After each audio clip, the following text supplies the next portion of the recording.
Boa noite. No início deste ano, a presidente Dilma Rousseff convidou o professor da Universidade de Harvard, a mais importante dos Estados Unidos, para retomar o cargo na Secretaria de Assuntos Estratégicos da Presidência da República. Carioca de nascimento, jurista e filósofo, o convidado de hoje do Brasilianas é o professor Roberto Mangabeira Unger, a quem temos o prazer de receber aqui no estúdio da TV Brasil, em Brasília. Ao longo de sua carreira como docente, o professor desenvolveu obras no campo da filosofia, teoria social e direito. Mangabeira Unger foi um importante crítico do primeiro mandato do governo Lula e suas análises levaram então o presidente a convidá-lo, em 2007, a participar do governo como ministro de Assuntos Estratégicos, cargo que ocupou até 2009. Boa noite, professor. Boa noite. Eu queria começar vendo o seguinte: nós estamos no fim de um ciclo, o início de um novo ciclo. O que seria esse ciclo que está se esgotando e quais seriam as características do próximo ciclo? Nós estamos vivendo o esgotamento de todo um modelo de desenvolvimento que o país perseguiu nas últimas 2 décadas. Tem sido um modelo com 2 bases. Uma base é a produção e exportação de commodities das riquezas naturais do país, pouco transformadas pela capacitação humana. E a segunda base tem sido a popularização do consumo. Aumentou a renda popular, ampliou-se o crédito popular, milhões de brasileiros foram resgatados da pobreza extrema. Mas este modelo agora exauriu o seu potencial. Não é só por conta da queda dos preços dos produtos primários, pela desaceleração da China e pelo desaparecimento de dinheiro fácil no mundo. É também e sobretudo porque este modelo tolerou um nível muito baixo de produtividade na economia brasileira. Tinha 3 características esse sistema que nós construímos no Brasil. A primeira característica foi manter um nível muito alto de emprego. Quase todo mundo empregado. Porém, empregado em trabalhos de baixíssima produtividade na maioria. Em segundo lugar, uma grande vitalidade empreendedora. Uma pequena burguesia empreendedora vinda de baixo. Mas a grande maioria destes empreendimentos ainda afundados num primitivismo produtivo. E a terceira característica foi aproveitar as riquezas da natureza para mascarar as fragilidades desse sistema. É isto que está acabando. A vida deste regime foi prolongada pelo recurso a políticas contracíclicas, aquilo que chamamos o keynesianismo vulgar. Naturalmente motivadas pelo desejo de não impor o custo da crise à população trabalhadora. Mas acabou apenas adiando o dia da conta e do castigo e agravando as fragilidades desse regime. Agora nós precisamos construir no país um outro modelo. Um modelo que enfatize a produção e a oferta, não mais apenas o consumo e a demanda. É, portanto, importante que o ajuste seja desenhado para servir essa função de preliminar. E para isto, o ajuste tem que satisfazer pelo menos 3 exigências. Primeiro, precisa representar a disciplina fiscal, o realismo fiscal. Mas o realismo exige sacrifício, e o sacrifício tem que ser legitimado por um projeto includente de desenvolvimento. Ou seja, o que vem depois. O que vem depois. Em segundo lugar, o ajuste tem que ter por base a nossa integração na economia mundial. Nós seguimos no Brasil por muitos anos um preconceito mercantilista, que exportar é bom, importar é ruim. As nossas mais exitosas empresas, como a Embraer, exportam muito e importam muito. Nós precisamos abrir as portas para a importação das tecnologias mais avançadas. Mas, ministro, quando a gente vê hoje a estrutura, por exemplo, de indústria de máquinas e equipamentos, o componente importado aqui, ele está atingindo graus elevadíssimos. Aí. Mas as tecnologias... E o que se trabalha internamente no país são a parte menos avançada, digamos, dessa inovação. Mas não estou pregando liberdade para importar bens de consumo. O que eu quero são as tecnologias avançadas, que em grande parte ainda faltam no Brasil. E em terceiro lugar, nós precisamos aproveitar essa disciplina fiscal para subordinar os interesses do rentismo financeiro aos interesses do trabalho e da produção. E aí sim, com esta preliminar, nós chegamos a um grande projeto produtivista. Eu vejo este projeto como tendo 3 aspectos decisivos. O primeiro é um conjunto de iniciativas destinadas a ampliar as oportunidades produtivas no país. O recurso às oportunidades da produção. A grande diferença entre democratizar a economia do lado da demanda e democratizá-la do lado da oferta é que a democratização pela demanda só exige dinheiro. A democratização pela oferta exige inovação institucional, então, mudar a estrutura das coisas. Tá. Vamos pensar o seguinte, nessa integração com a economia internacional, durante um certo tempo se achava o seguinte, até aquela integração competitiva do próprio BNDES no começo dos anos 90, você integra, o Brasil é um país que, eu lembro os estudos que se faziam na época, lá comparando o Brasil e China.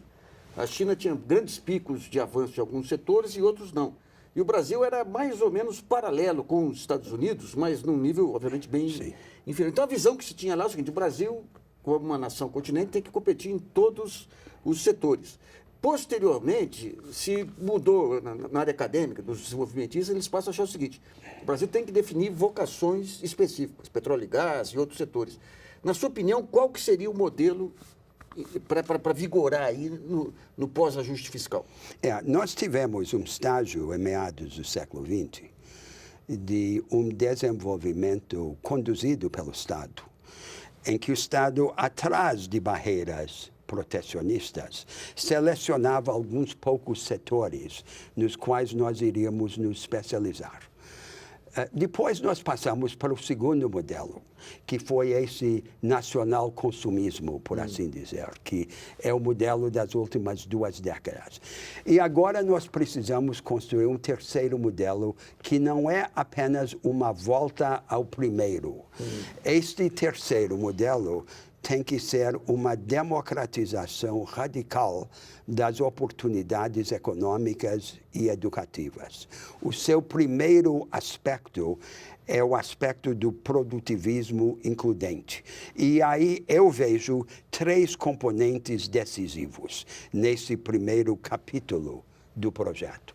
O primeiro componente é abrir em favor das empresas, sobretudo das pequenas e médias empresas, que são o agente econômico mais importante, o acesso ao crédito, à tecnologia avançada e às práticas avançadas. Quer dizer, nas economias maiores no mundo, as maiores empresas estão cercadas por uma periferia de empresas menores, porém vanguardistas. A nós, em geral, nos falta essa periferia vanguardista. Isso. A grande maioria das nossas empresas médias e pequenas estão atrás, numa retaguarda, num paradigma retrógrado, sem acesso às práticas e às tecnologias avançadas. Essa é a primeira tarefa. Agora, há uma segunda tarefa que tem a ver com o mundo das relações produtivas, as relações entre o capital e o trabalho. nos últimos anos, diminuiu a informalidade na economia brasileira. Era 60%, agora é 40%. Mas, simultaneamente, aumentou, dentro da economia formal, a precarização. Uma proporção crescente de trabalhadores brasileiros está em situações precarizadas, de trabalho terceirizado ou temporário ou autoemprego, sem a proteção efetiva das leis. Isto é uma mudança profunda do paradigma de produção que está ocorrendo em todo o mundo. A questão é o seguinte: nós vamos permitir que a maioria dos trabalhadores brasileiros sejam jogados numa insegurança econômica radical, ou nós vamos resgatá-los, criando um novo regime de leis que protejam, representem e organizem esses trabalhadores precarizados. Qual seria a diferença em relação à CLT? A CLT é aquela representação tradicional do trabalho que prevaleceu em todo o mundo de meados do século XIX a meados do século XX. Uma força de trabalho estável, reunida em grandes unidades produtivas, sob a égide de grandes empresas. Isto vem sendo substituído, pouco a pouco, em todo o mundo, pela reorganização do trabalho na forma de redes de arranjos contratuais descentralizados, agora em nível global. Qual que é a diferença, digamos, desse projeto de lei de terceirização? Esse projeto de terceirização que está no Congresso, sob o eufemismo neoliberal da flexibilidade, é abrir as portas para a insegurança econômica. O que eu estou pregando é algo diferente. É criar um regime de leis paralelo à CLT, complementar à CLT, que governe esse novo mundo de relações produtivas e nos impeça de jogar a maioria dos trabalhadores na insegurança econômica. Nós não podemos prosperar na CIF como uma China comendo gente. Nós temos que apostar na qualificação do trabalho e do trabalhador. Ministro, o senhor coloca bem essa questão da grande empresa sendo uma indutora daquele arquipélago de pequenas empresas. Menores, porém vanguardistas. Isso aí tem um dos trabalhos interessantes entre Sebrae e Petrobras em cima da cadeia produtiva do gás.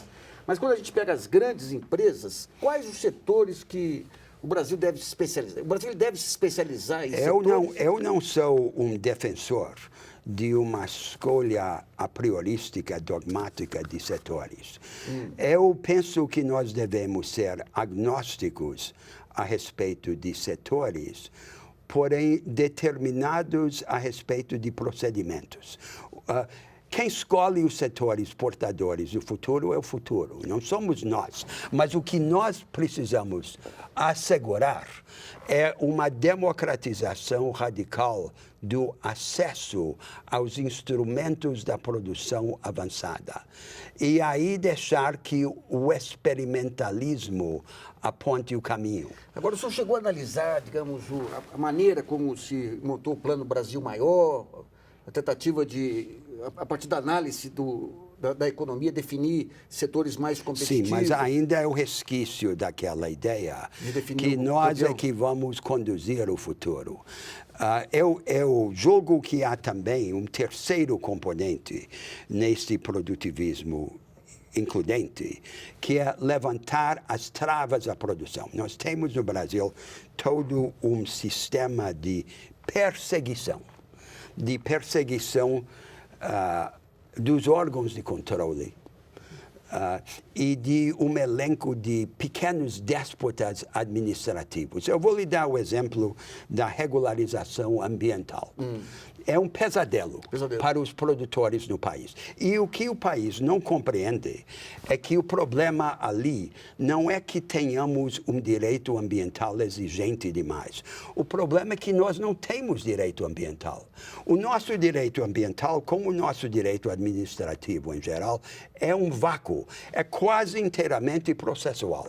E o que ele faz é delegar poderes discricionários quase ilimitados a esses pequenos déspotas que ficam, então, perseguindo os produtores. Então, e aí vira uma luta inconclusa de interesses e de preconceitos, suprimindo a energia produtiva do país. Então, nós temos que construir as regras.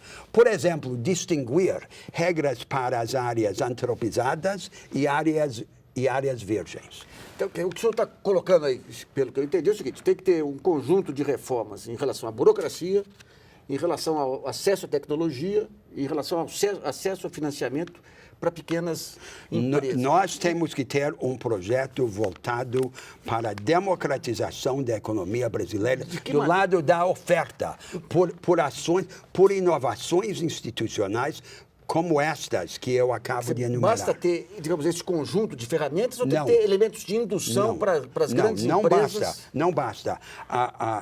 Veja que este problema do choque de ciência e tecnologia não é só da pequena e média empresa. Sim. Mesmo as nossas maiores empresas, especializadas que estão no aproveitamento de recursos naturais, não têm os processos produtivos mais complexos que estão, por exemplo, difundidos na China.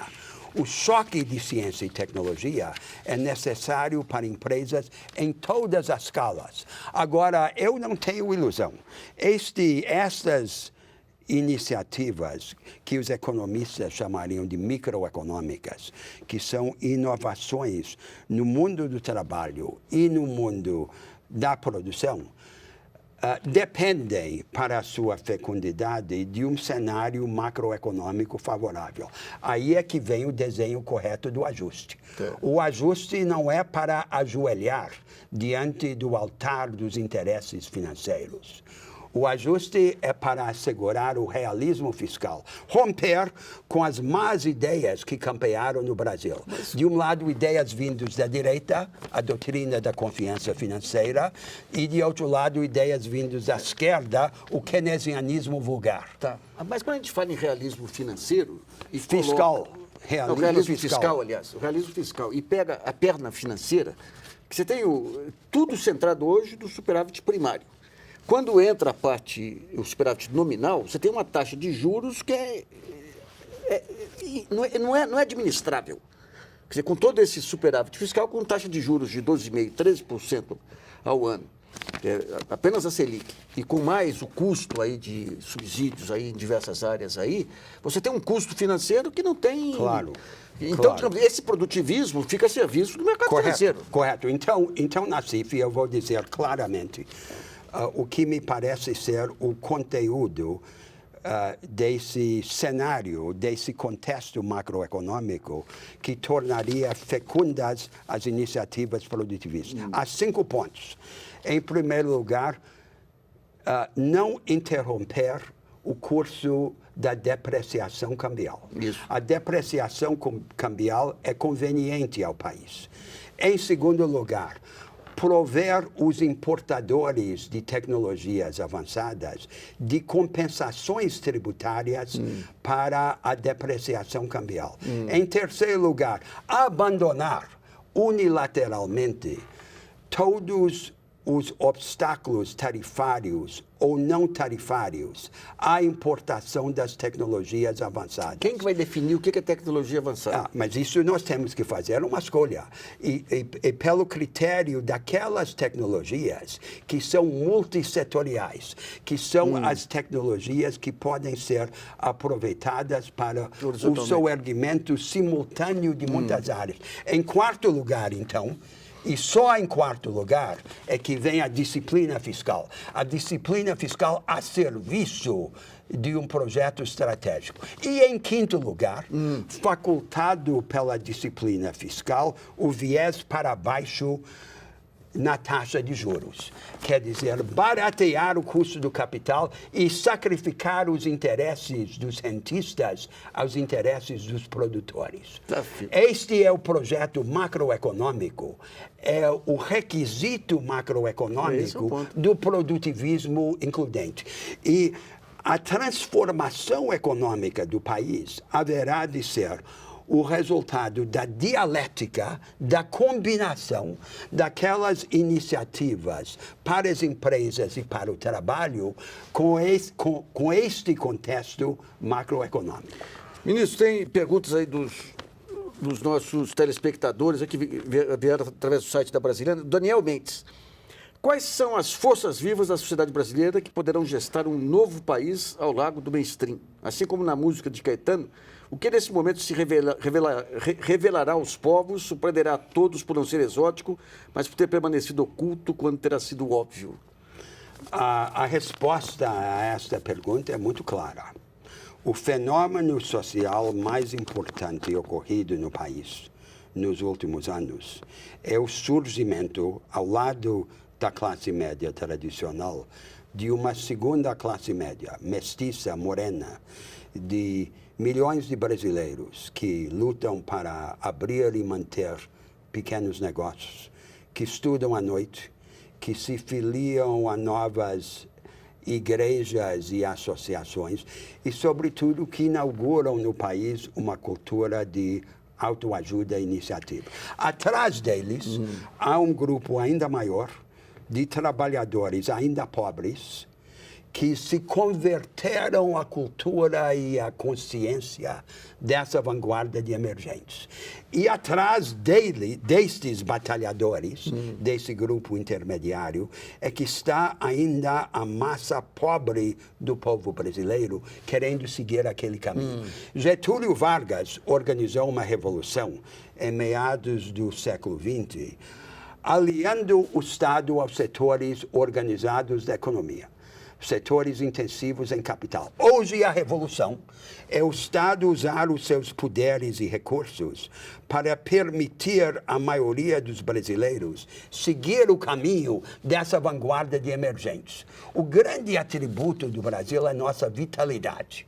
E a vitalidade está hoje encarnada nesses grupos emergentes, que terão de ser libertados como para desempenhar no país o papel de vanguarda. Ministro, só para encerrar o primeiro bloco aqui, o senhor vê algum paralelo com aquele processo de formação da sociedade americana no meados do século XIX, quando, no rastro aí da explosão do mercado de consumo, você passa a ter uma sociedade organizada, vigilante, atuante, autossuficiente? Vê algum paralelo? Gostaria que houvesse mais paralelo do que ainda há.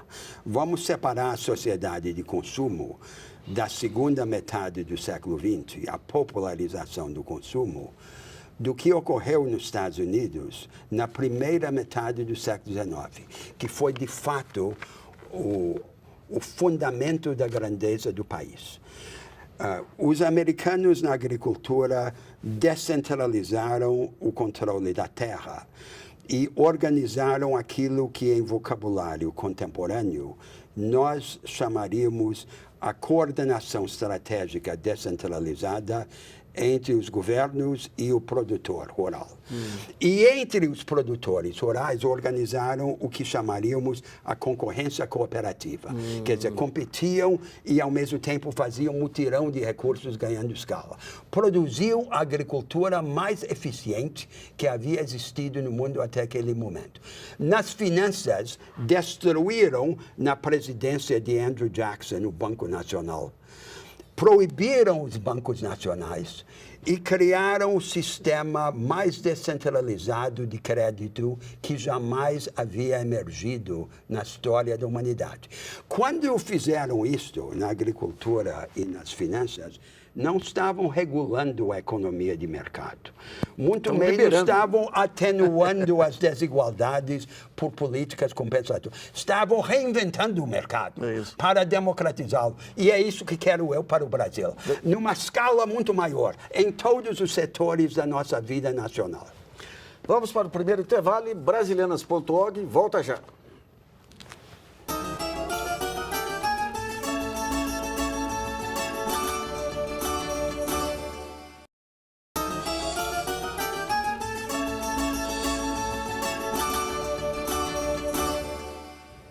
Voltamos a apresentar o programa Brasilianas.org, que hoje recebe o ministro da Secretaria de Assuntos Estratégicos, Roberto Mangabeira Humber. O ministro, vamos falar agora da pátria educadora. O Brasil experimentou ao longo aí dos últimos anos um conjunto de programas novos, Reúne, ProUni, Pronatec, FIES, Ciência Sem Fronteira. O que vai ser feito para o salto que está faltando aí de qualidade e tudo mais? Esta tem sido a minha primeiríssima preocupação.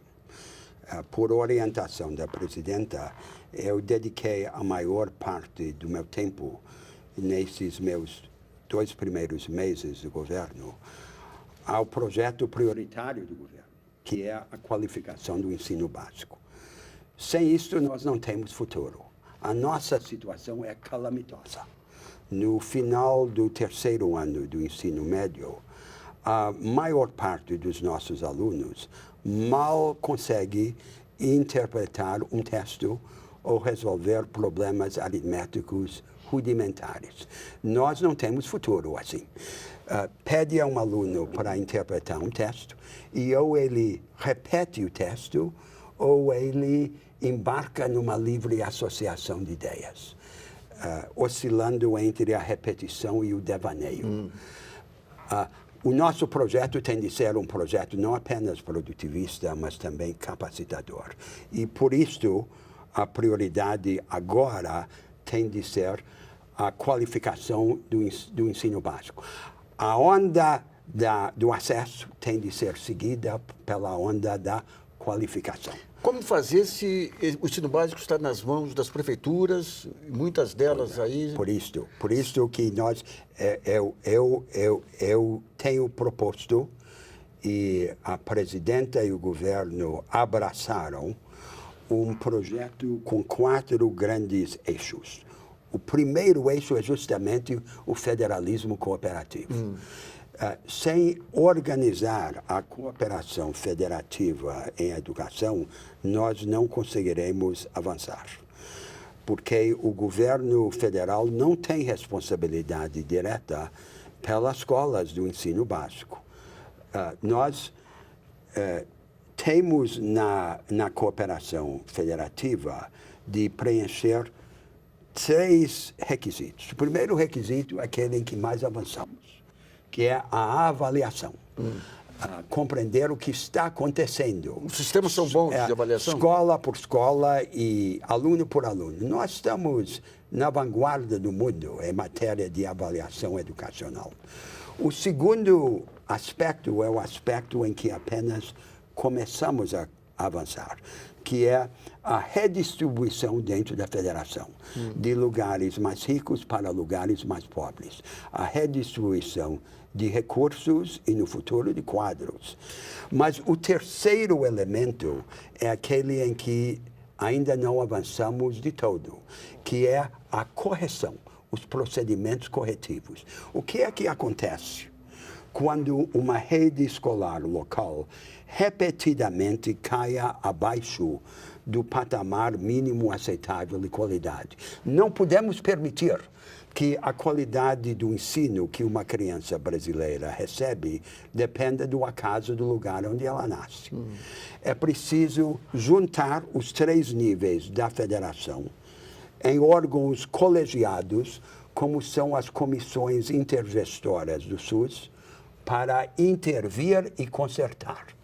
Assumir temporariamente essas redes malogradas, consertá-las e devolvê-las consertadas, como se faz com uma empresa em recuperação falimentar. Quem faz? É a União, o Estado ou o Estado? Juntos. Não é uma intervenção federal. Não pode ser uma intervenção federal. Tem de ser uma ação concertada dos 3 níveis da federação. Então, digamos, se fosse pegar a estrutura colaborativa, seria o Ministério da Educação, as secretarias aqui como instrumentos, como braços. Eu proponho criar instituições novas, colegiados, sendo que as universidades federais temos no SUS, não, como temos no SUS, que juntem os 3 níveis da federação em órgãos transfederais para desempenhar esse trabalho. Nenhuma política social no Brasil avança sem cooperação federativa. Esse é o primeiro elemento. Mas aí nós chegamos ao segundo, que é uma reorientação radical do nosso paradigma curricular e pedagógica. Antes de chegar nisso, quando o senhor fala em readequação aí de recursos, de quadros aí para outras regiões do país, como fazer isso sem um programa que revitalize economicamente as regiões? Quer dizer, não é a educação que define isso. Não, evidente, evidente. Nós falamos antes do produtivismo includente. O produtivismo includente só viverá se traduzida em grandes projetos regionais para as regiões do país. A nossa concepção de política regional é uma concepção ainda retrógrada, que é a política regional como compensações para o atraso relativo. Olha, nós precisamos de uma outra concepção. A política regional é para acalentar vanguardas e vanguardismos alternativos no país. Os estudos feitos aí pela Fundação Joaquim Nabuco, lá em Recife, diz que o principal instrumento para o desenvolvimento regional não foi nem Bolsa Família, nem nada, foi o REUNE, a recuperação aí das universidades federais. E as cidades médias se transformando em grandes centros de prestação de serviço a partir dessas universidades. Isso. Nós não temos que identificar os agentes. Nós temos que vir ao encontro dos agentes que já existem, como são os empreendedores que agora se multiplicam em todo o semiárido nordestino e instrumentalizá-los. Não é isso que temos hoje no Nordeste. O que nós temos é o São Paulismo, quer dizer, o fascínio pelas grandes obras no litoral enclave, e, de outro lado, o pobrismo, para ocupar aquela gente sem criar um verdadeiro futuro. As grandes políticas regionais são o teatro em que se definirá o futuro nacional. E aí é que o produtivismo includente ganhará realidade. Agora nós chegamos ao segundo eixo da pátria educadora. O segundo eixo é uma reorientação radical do paradigma curricular e pedagógico. O que nós temos tido historicamente no Brasil é uma versão degenerada do modelo francês do século XIX. Prepara para a universidade? É um ensino enciclopédico e dogmático. É um enciclopedismo raso, focado em decoreba. E é, de alguma forma, a negação de nossa natureza. O que é o Brasil? O Brasil é uma grande anarquia criadora. E nós nos metemos essa camisa de força. Chegou a hora de tirar a camisa de força. E para isso, nós precisamos, em primeiro lugar, o primeiro foco, repudiar a enciclopédia. Não é substituir a enciclopédia grande por uma enciclopédia pequena, como estão fazendo os americanos. É cultivar um ideal de aprofundamento seletivo. Aí vem o segundo foco. O foco do ensino tem de ser a aquisição de capacitações analíticas.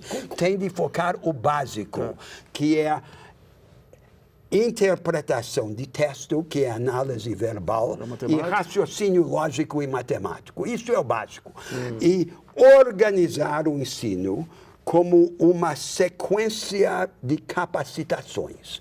Uma sequência básica sem padrão, padronização, cada região... Uma sequência básica e sequências especiais para os alunos que têm maior dificuldade ou que demonstrem maior potencial.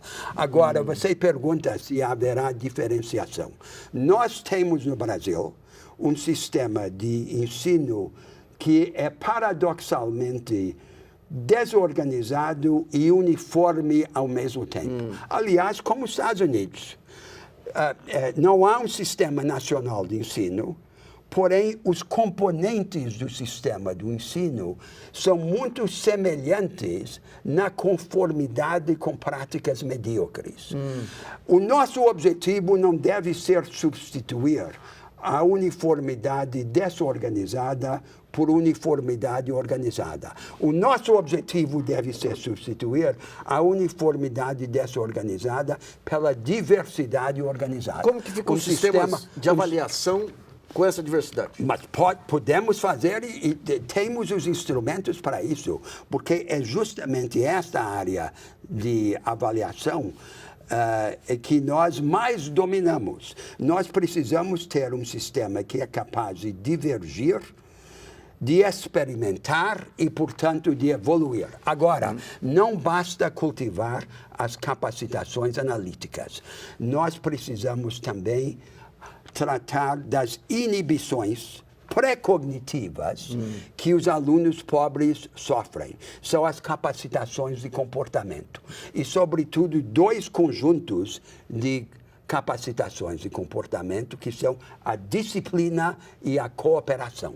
A cooperação é a base de todas as formas mais altas da produção e da aprendizagem. Então, tempos atrás, acho que quando o ministro da Educação era o Luiz Mercadante, trouxe aqui algumas metodologias americanas lá, o ONG, esqueci o nome.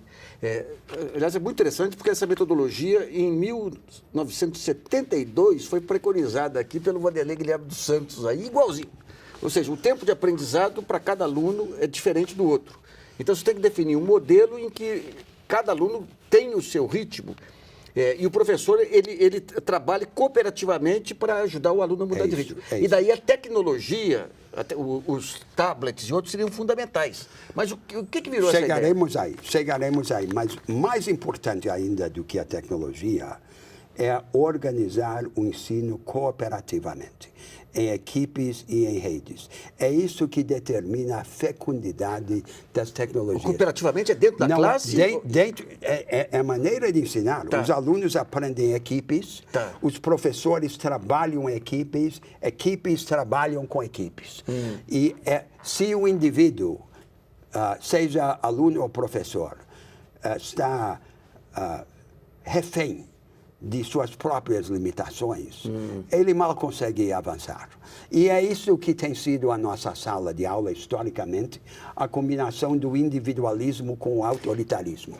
O que eu quero é um sistema de ensino organizado cooperativamente, segundo o ideário experimentalista.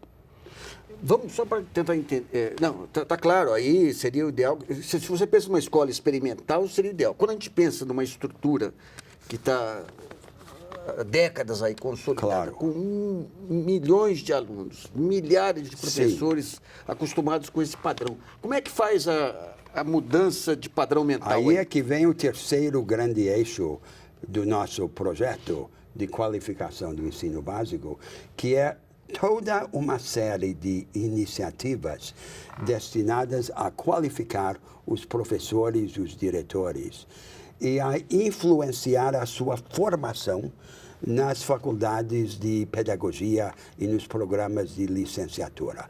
Nós temos de propor aos Estados Federados as diretrizes de uma carreira nacional de professor vinculada ao piso salarial, e temos de organizar os centros de qualificação avançada dos professores e de formação dos diretores. Quer dizer que além e uma prova nacional docente que serviria como uma alavanca para influenciar os cursos de formação dos professores. Quer dizer que a avaliação dos alunos, além de saber matemática e interpretação de texto, ele vai ser avaliado pela capacidade de interagir com o grupo que ele está fazendo. É a base de tudo.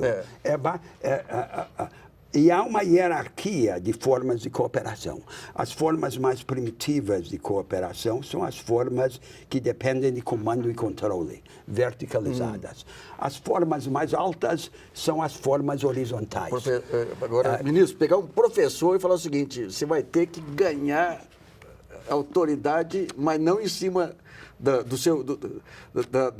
digamos, hierarquicamente superior ao aluno, mas da interação. Eu não tenho ilusões, Nassif, isso é uma guerra. É uma guerra. É um processo lento, penoso e previsivelmente conflitivo. Mas aí é que vem o quarto eixo, que é aproveitar ao máximo as tecnologias e as técnicas, como são as aulas em vídeo e os softwares progressivos e interativos, que podem servir como um atalho.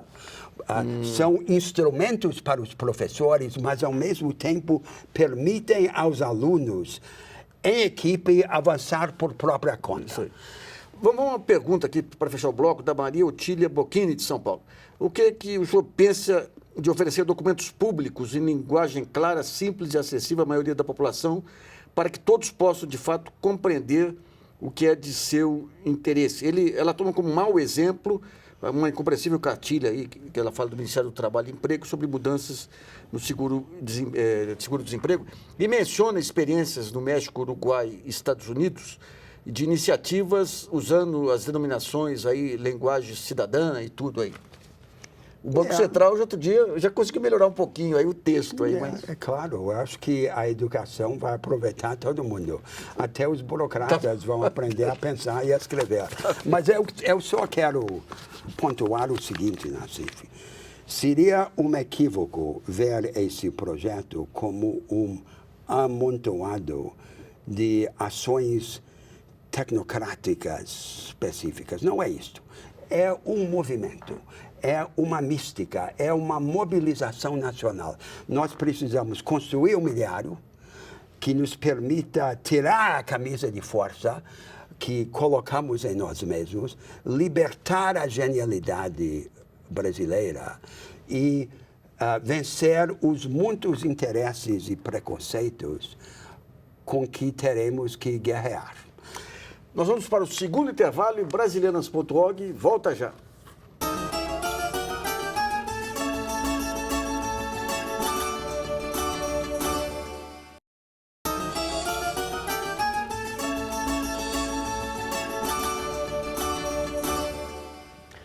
Voltamos a apresentar o programa Brasilianas.org, que hoje recebe o ministro da Secretaria de Assuntos Estratégicos, Roberto Mangabeira Unger. Ministro, nesse último bloco aqui, vamos falar um pouquinho da crise política brasileira, essa questão da implosão dos sistemas de poder. Hoje, o executivo fraco, é o judiciário, o juiz de primeira instância atropelando os tribunais, as manifestações de rua, as redes sociais, todo mundo querendo participar.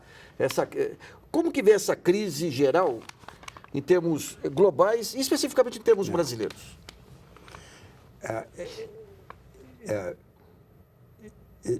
Nós temos uma crise política que tem como uma de suas principais raízes o caráter mentiroso do discurso político dominante no país. Nós no Brasil temos muitos partidos, mas a rigor só temos uma ideia, que eu tenho chamado sarcasticamente a Suécia tropical. Então, a ideia é que a principal tarefa dos políticos é dispensar o açúcar com que se possa dourar a pílula do modelo econômico. Não pode mudar as estruturas, mas pode dar essas compensações. Daí que todo mundo na política social diz ser social-liberal ou social-democrático. O que é o social? O social é esse açúcar que ficam administrando ao povo brasileiro. E o povo brasileiro aceita o açúcar, se não tiver outra coisa, mas quer algo diferente do açúcar.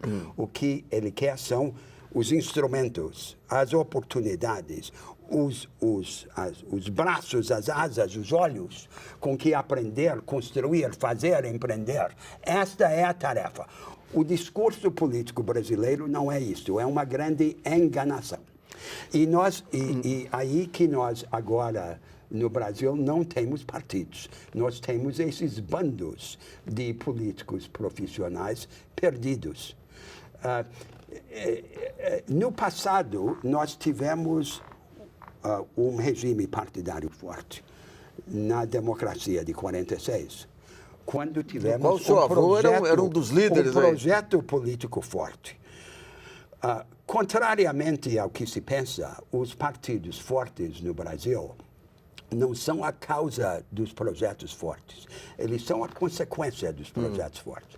Quando houve um projeto forte, como o projeto que Getúlio teve... Porque Getúlio criou o PSD, o PTB e a UDN por oposição. O regime partidário se organizou como uma polarização em torno do projeto forte de Getúlio. Os partidos a favor e os partidos contra. É isso que nós temos que ter novamente no Brasil, um projeto forte. E aí nós teremos um discurso verdadeiro e partidos fortes.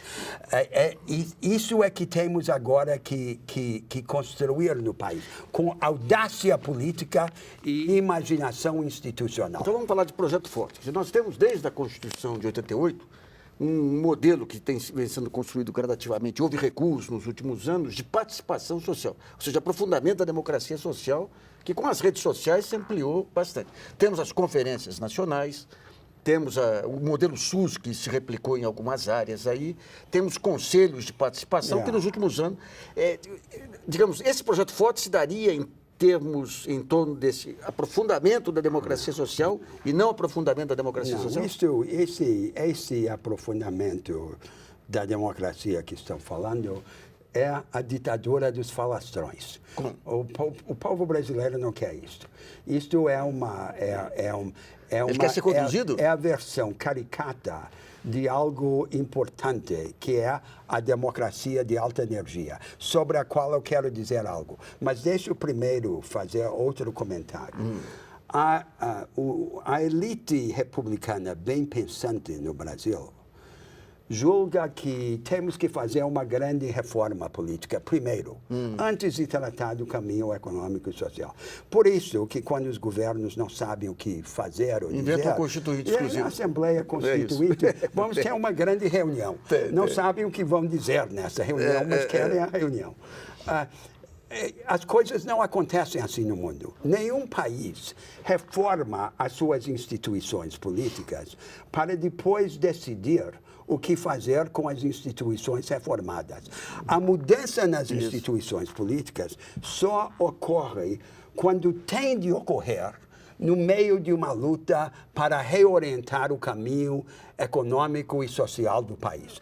O que nós temos de fazer, de fato, desde o início, é mudar as regras do financiamento eleitoral. Mas a grande reforma das instituições políticas tem que vir como consequência do projeto forte, não como condição do projeto forte. Depois. Na economia, você acha que tem que deixar solto para a mão as circunstâncias definirem o modelo. Não. Na política não, tem que ser o... Eu proponho um modelo. Tem que ser o grande... Não, eu proponho um modelo. Eu proponho um modelo na CIF, mas o que eu julgo é que a implementação desse modelo tem de vir numa segunda etapa. Mas você tem hoje formado já, que não é utopia, já tem formado, até a partir do próprio modelo do SUS, um conjunto de conferências nacionais, até de inovação, Esquece esse negócio de conferências. Mas como esquece? Porque não funciona isso. Mas como que você pensa que vai conseguir galvanizar pequena, microempresa, opinião pública e tudo, se não tiver sistemas participativos? Nós temos que ter, sim, sistemas de consulta.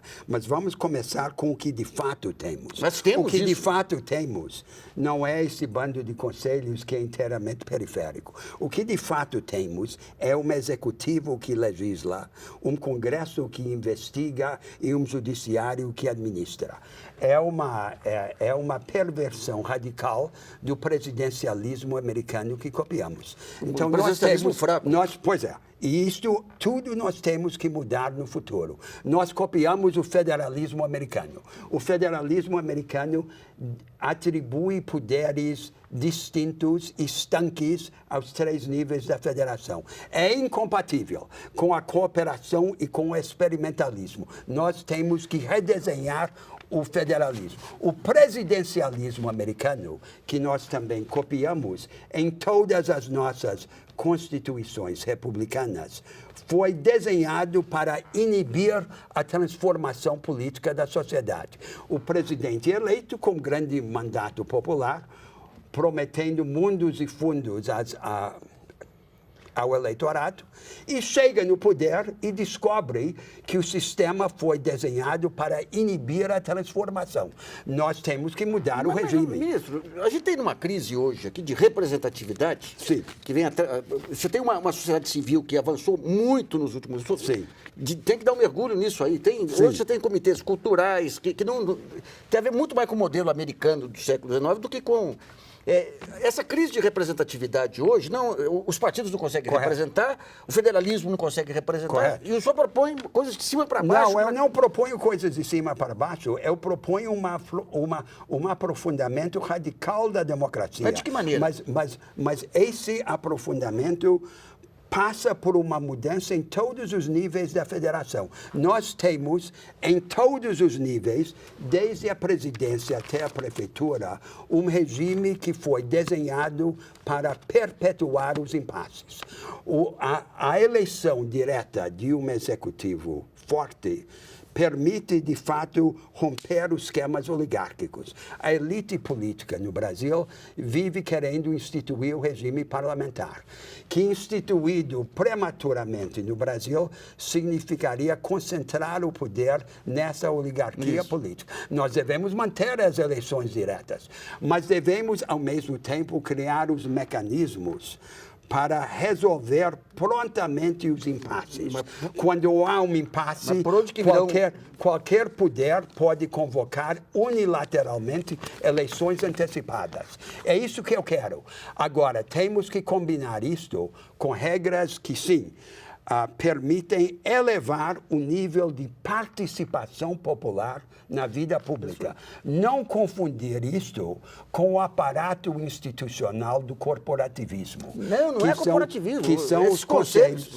Esses conselhos, o conselho só dá uma mergulhada aí na natureza desses conselhos, tem coisa interessante. Sim. Mas, infelizmente, o programa Brasilianas.org especial com o ministro da Secretaria de Assuntos Estratégicos, Roberto Mangabeira Unger, termina por aqui. Uma mensagem, Nassif, que tem que ser a última palavra, de esperança.